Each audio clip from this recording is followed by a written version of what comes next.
هنيجي بقى للرقة الأخيرة خالص، وهي رقة البتنجان بالشكل ده.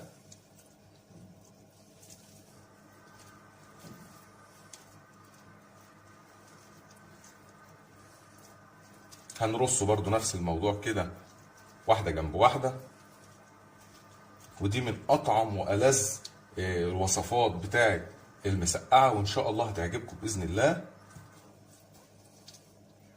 نكمل بقية رص البتنجان بتاعنا كده بالشكل ده، وكده تقريبا خلاص البتنجان بتاعنا اترص، وده الوش الأخير.